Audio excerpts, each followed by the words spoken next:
Okay, I think I've seen enough. I got enough information to take down Mr. Crane. Honestly, why even add a chapter 2? It doesn't make sense. What do you mean, what's the purpose of chapter 2? It's the perspective of Amy Tanaka, you know? The goth girl. Okay. Why do I care? Because she went through some shit, man. You know what? I didn't mean to get aggressive. Sorry.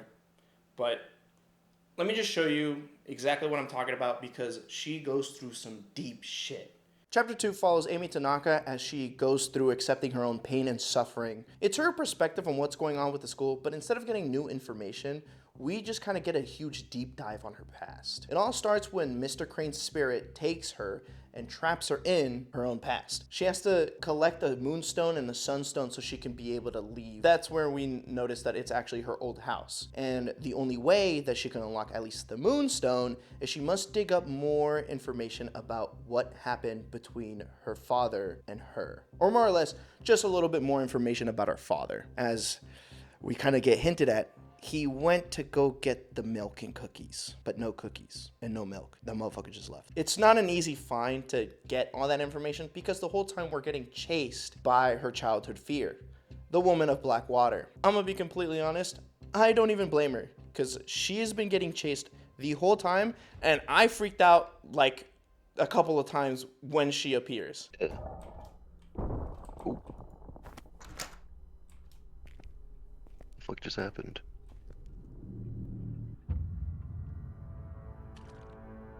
What are you doing just standing? What are you doing just standing? I don't know.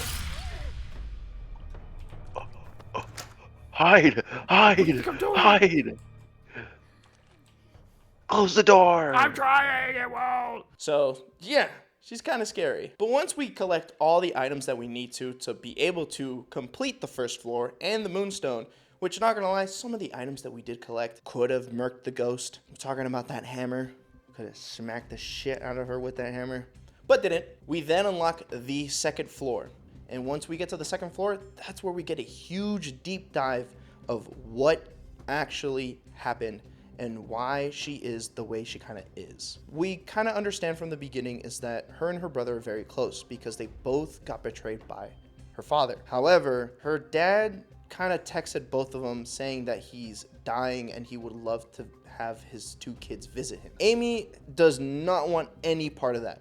She despises her father. She hates that her father cheated on her mother. She doesn't want anything to do with him. However, her brother kind of feels not the opposite, but he feels bad because he is his kid. He decides to head over to go visit their father, and this kind of leaves Amy back behind, and it made her feel very betrayed. I don't even blame her. I would also feel betrayed if some motherfucker left me while I'm getting chased by this swamp bitch. So as her brother leaves, she does get a text back from her dad's wife. There was an accident, and we unlock a door that leads into a funeral.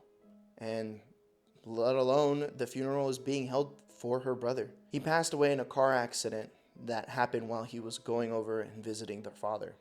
So this definitely makes her feel like she has to hold like a hatred against the whole world because, you know, the world took her brother away from her, the one thing she truly cared about. And she's not gonna let that happen with the girl that she cares about now too. That's when her brother appears and lets her know, hey, I understand that you're mad, but shit happened and you're gonna have to move on.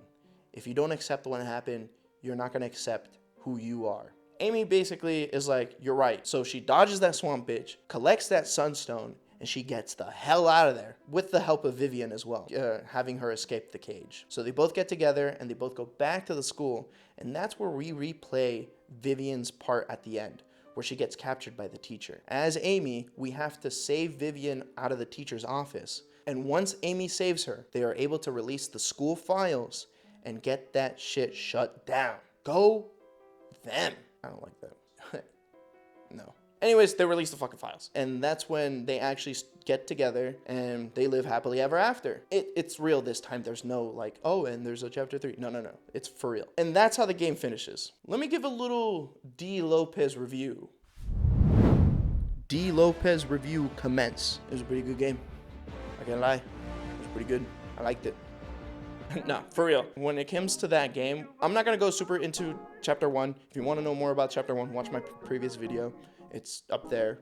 You'll see it. When it came to chapter 1, I thought it was really, really cool.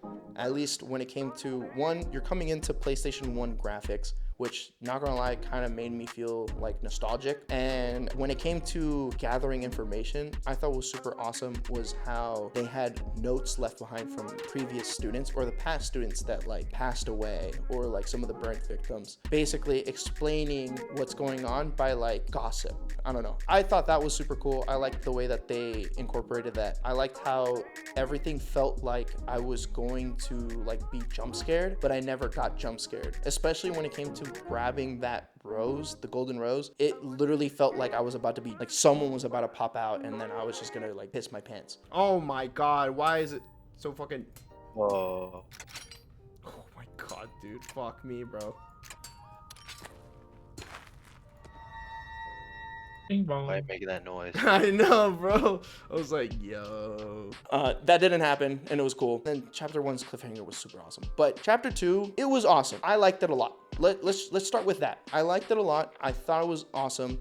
I liked how, because Vivian didn't own a phone, you didn't have anything with the phone at all. It was all like old school past shit. But when it came to Amy's, it was all modern. You had a phone, that phone had a flashlight, you could text, or mostly I got information from text / emails at one point, and voicemails from Vivian and Amy's like basically interactions, because they were the ones who like, that's how you understood that Amy like started to fall in love with Vivian. Honestly, getting chased by that woman of Blackwater, I thought was super cool. They gave her like the Ring vibe. There's one bad thing that I didn't like about chapter 2 is that I deadass kind of felt like chapter 2 didn't really need to be there.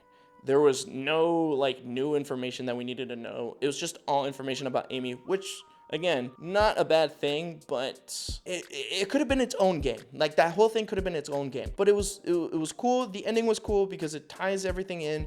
But it's just that I felt like it was out of place. Like, it just didn't really need to be there. Who am I to complain? It's not like I review games for a living, because I had a great time regardless. Just as a story standpoint, it just didn't need to be there. Overall, great game. I recommend everybody to play it. Once you finish this, you're gonna get another video from me showing my whole playthrough of like what I did. It was super cool. I had a lot of fun. I played with my friends. They were all like watching me play. I thought that was kind of cool too. But honestly, great game. A+. I liked it a lot, and I can't wait to play other games. Please like and subscribe. We're close to 100. We're like 3 or 4 left. Just a couple of you guys, just subscribe, please. I'll catch you guys in the next video. All right? Peace.